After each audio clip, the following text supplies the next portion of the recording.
Good evening, all. Good afternoon, good morning, wherever you are. Thank you for joining me, Dorothea, on Through an Orthodox Christian Lens. It is still July 15th, 2025. I'm going to share this more detailed prophecy of St.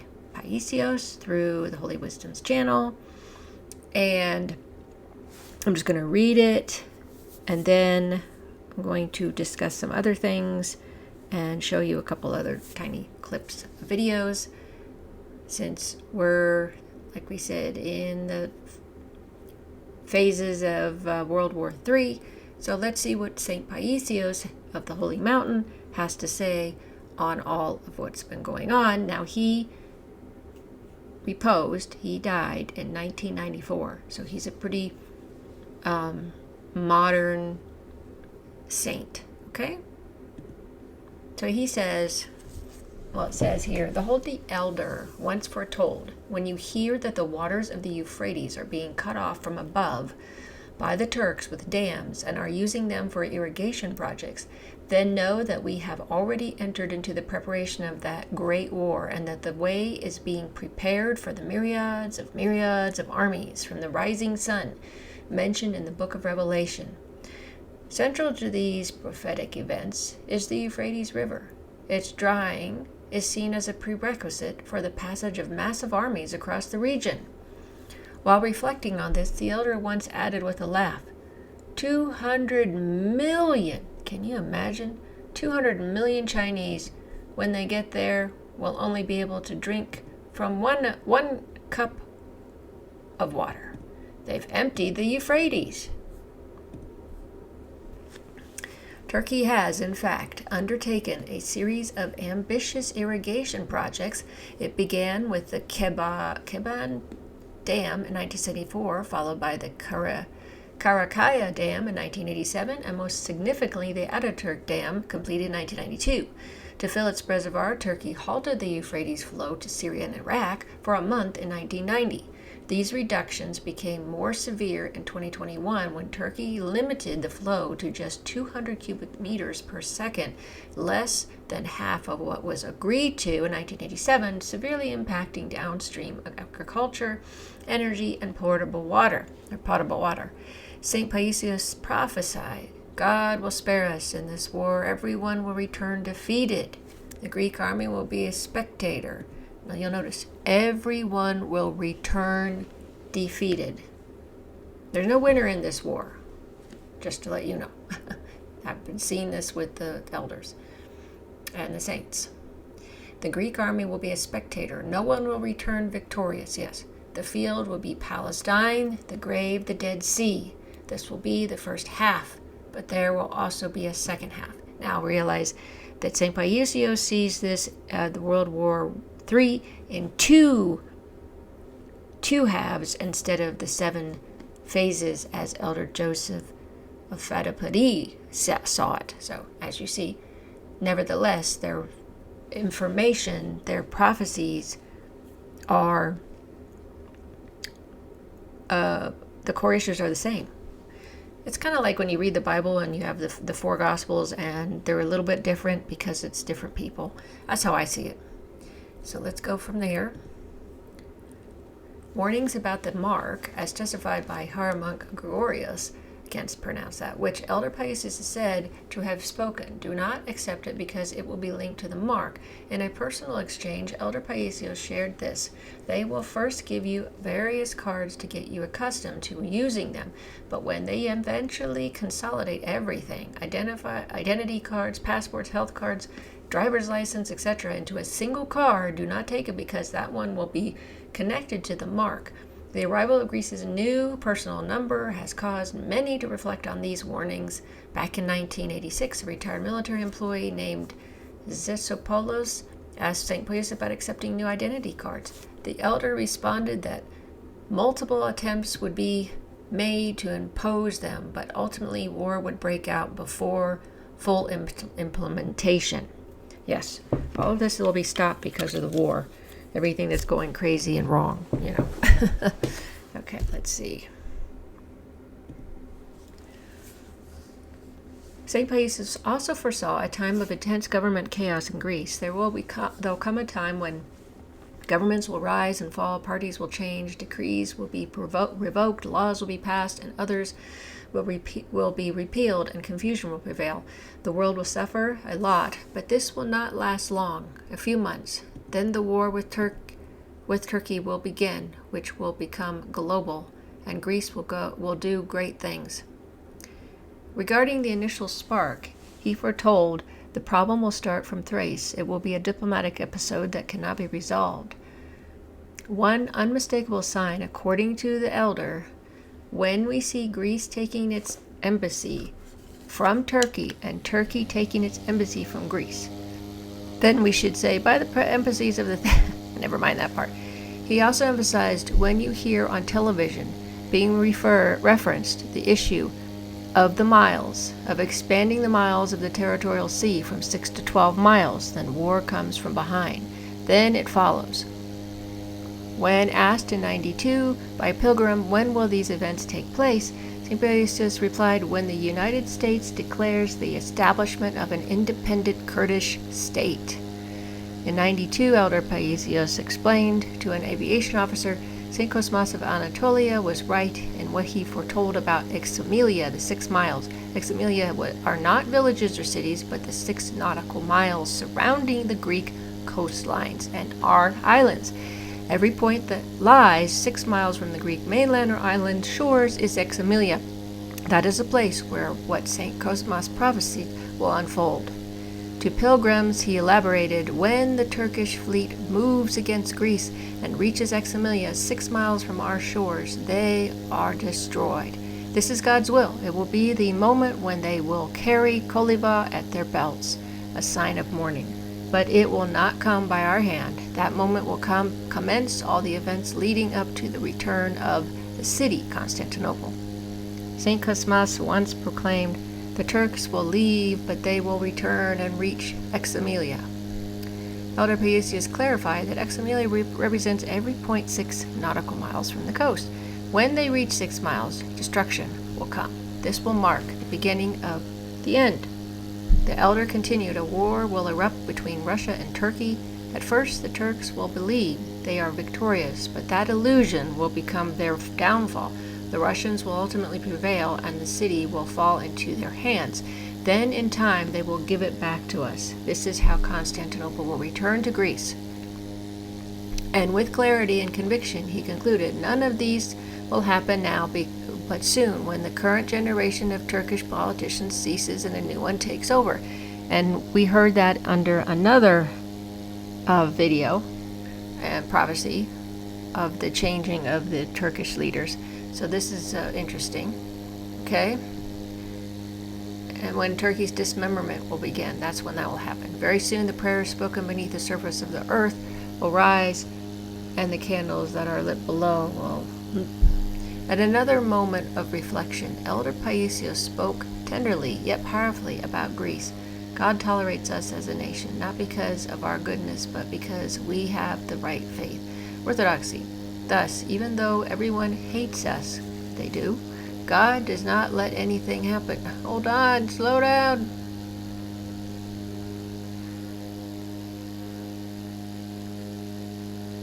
I don't know if everybody hates us. God does not let anything bad happen to us. Okay, I guess that's what he said, yeah. When a pilgrim asked him about the persistent provocations by Turkey, the elder responded with solemn gravity. Grasping the pilgrim's shoulder, he said, don't worry, my child, I'm getting ready to sleep, and I won't be here, but I'll watch from above because we're all here temporarily. Turkey will be divided in 3 to 4 pieces. The countdown has already begun. We will take our own lands, the Armenians theirs and the Kurds theirs. The Kurdish issue has already been initiated. These things will happen, not now, but soon, when this generation that governs Turkey ceases and a new generation of politicians take over. Then the dismemberment of Turkey will happen.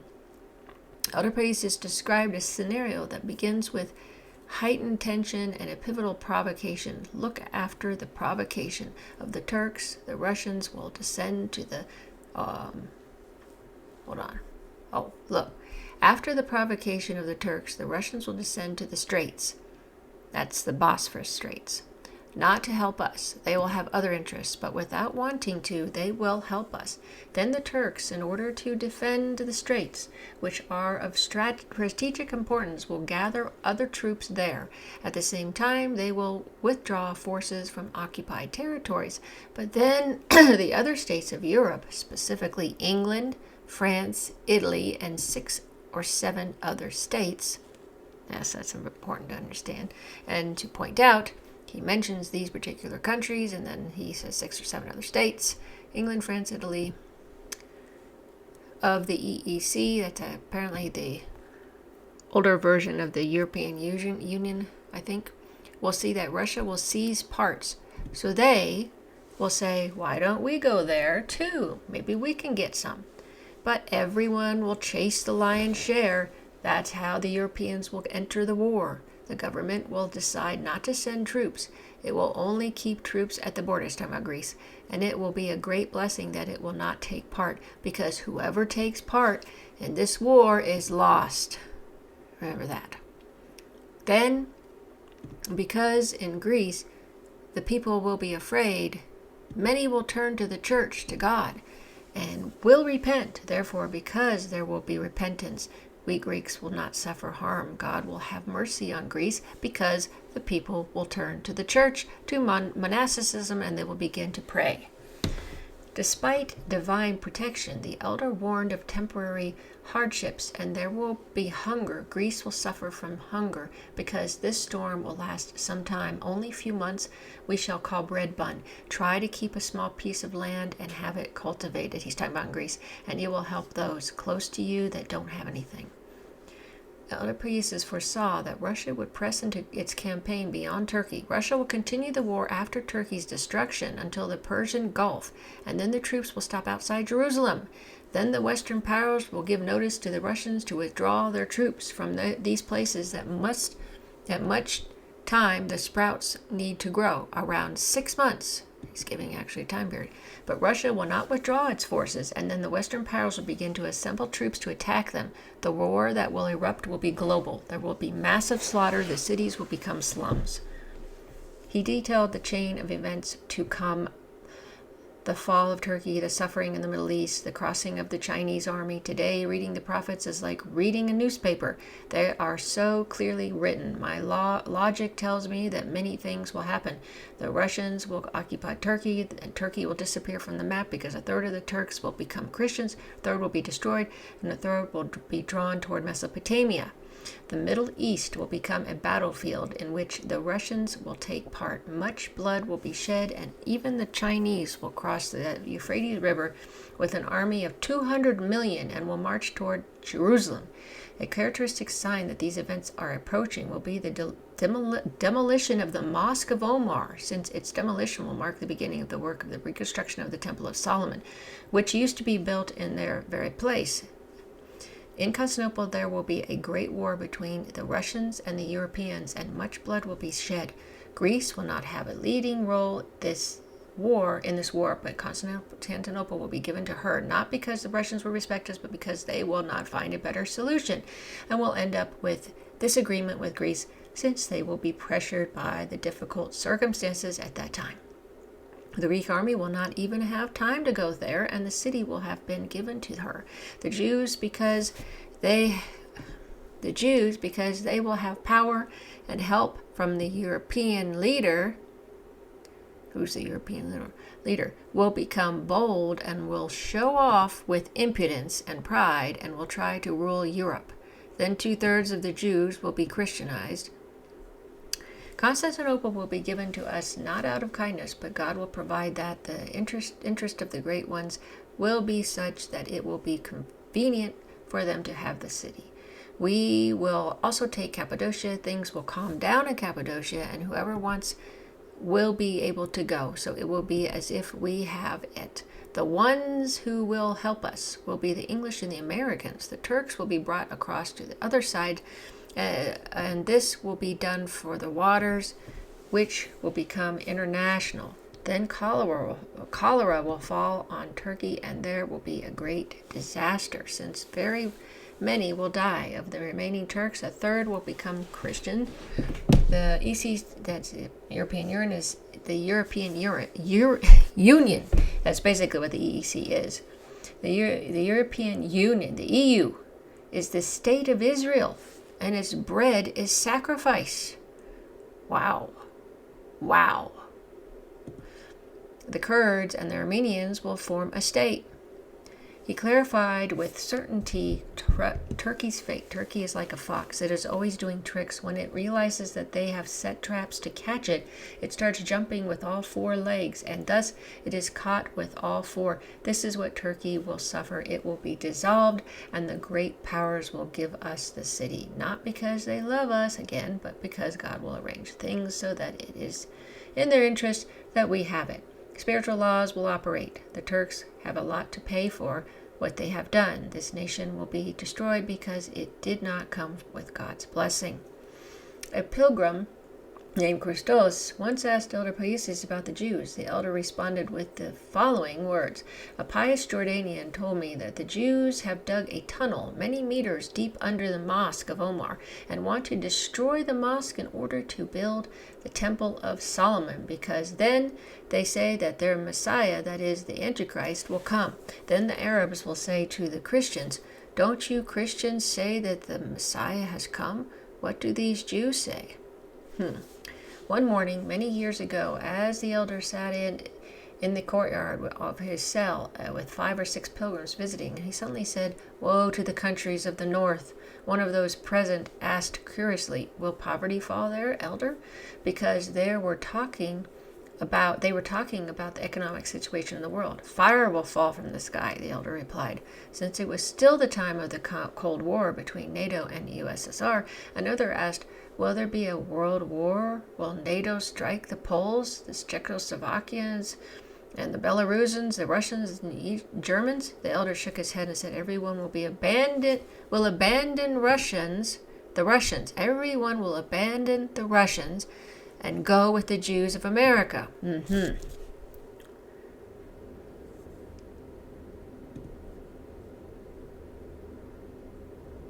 The Russians will burn them. Don't forget those words at the end.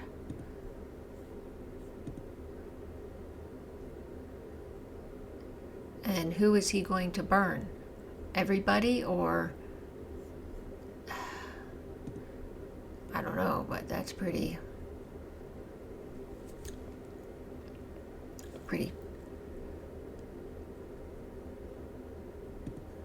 Russians and go with the Jews of America. The Russians will burn them. Wow. Okay. Another time in 1991, the elder said to a pilgrim, "The administration of the city from our side will be both military and political." This pilgrim also met 3 officers who had gone to the elder. One of the 3 officers once said, "The elder only told me that I would be commander of a military department in the city. He didn't mention anything to the others." Another group had gone to the elder. One of them was studying civil engineering at the Polytechnic University of Santhi. In a moment, the elder turns, points at him with his finger, this one. It should be noted, was going to the elder for the first time and says to him, "You, as a civil engineer, will contribute to the reconstruction of the city because the city will be rebuilt from the beginning." That was in 1991, which means that the person, at that time I was in my early 20s, so that tells you a time period, okay? In the spring of 93, some pilgrims visited Elder Paisios. The pilgrims asked him if there would be a war with Turkey. Well, we heard all that. In any case, I'm just going to go give you that information for right now. I think that's sufficient. I'm going to go now into... There's a lot of talk about the marble king. Okay, of course, I've been seeing some people saying this is a fake story. No, my mom grew up in Greece. She's Greek, and she heard this story all the time when she was a kid, growing up in her childhood, and so on. And so I'm going to go ahead and do this really quickly. There is a sleeping general named John, who the Archangel Michael will reveal to the Christian people, and he will now reign. Hold on, let me get my...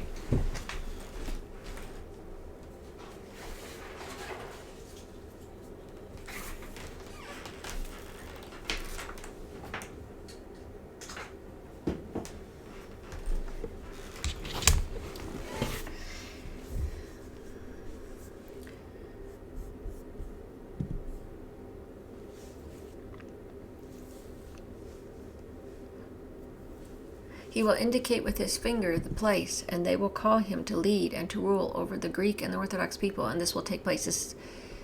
Okay, so let's see what he says. This is Elder Ephraim. He died in 2019. Years ago on the Holy Mountain there was a hierarch named Euphrates, who was from Asia Minor, and the ecumenical patriarch put him on the Holy Mountain to perform ordinations, memorials, liturgies, etc.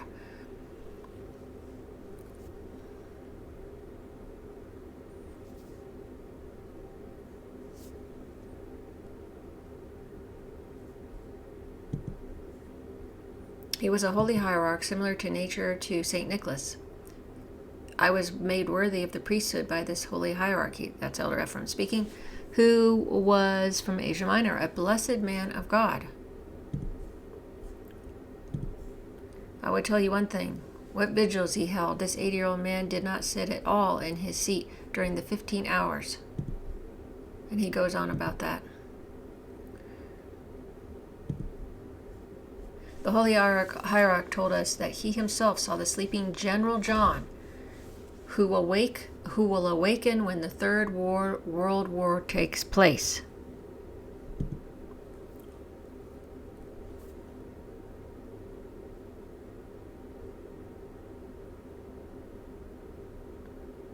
He saw him, because the lips of the hierarch and the priest do not lie. Well, he told us the truth, and we asked him because at the time my blessed and holy elder, St. Joseph the Hesychast, was still alive, and our entire monastic community had gone into our little church, and we sat there and asked him our questions.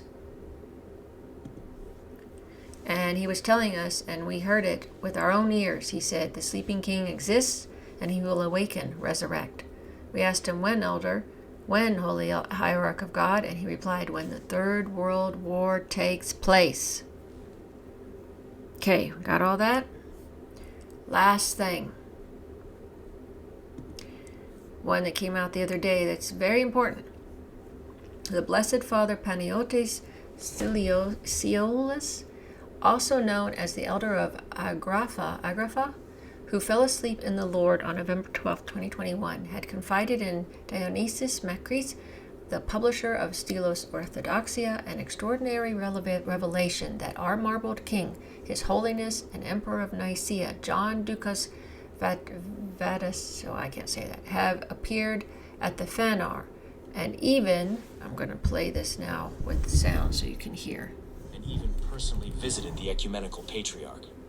Dionysios Makris presented this extraordinary testimony during his commemorative speech for the Blessed Elder Panagiotis Siolis, delivered in the city of Drama, Greece, on November 26, 2023.